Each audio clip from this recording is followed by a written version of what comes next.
Bawal ka daw pautangin, sabi ni Ate Mariel eh.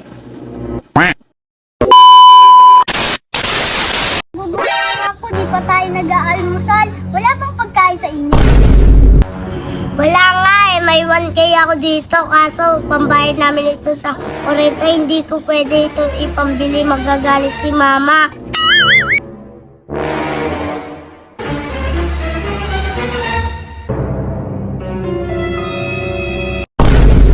Hello, Ate Rasya na maganda. Bibili ka ba? Bawal ka daw pautangin, sabi ni Ate Mariel eh. Bili sana ako ng itlog, noodle, tinapay at sardinas. O, bayad ko. Ay, wala pa kami ng barya dyan, Emerson. Maaga pa eh. Sige, ipapapalit ko muna ito kay Aling Bebang. Bigyan mo muna ako yung binibili ko. Ipapalit mo muna yan bago ko ibigay yung binibili mo. Wala ka bang tiwala sa akin? Ibabalik ko naman yung bayad eh. May pambili ako. Kasalanan ko ba? Wala kayong barya. Papapalit ko na nga kay Aling Bebang eh. Oh, eto ah.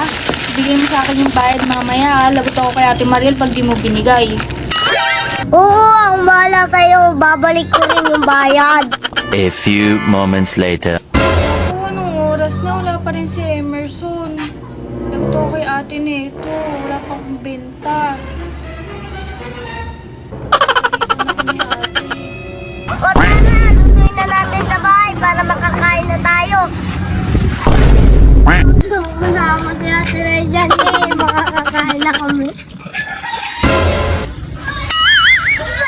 Ang pangit nasa dito. Tignan mo nga.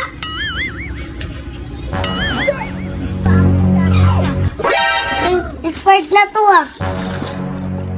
Mga expired na? Ay, fine.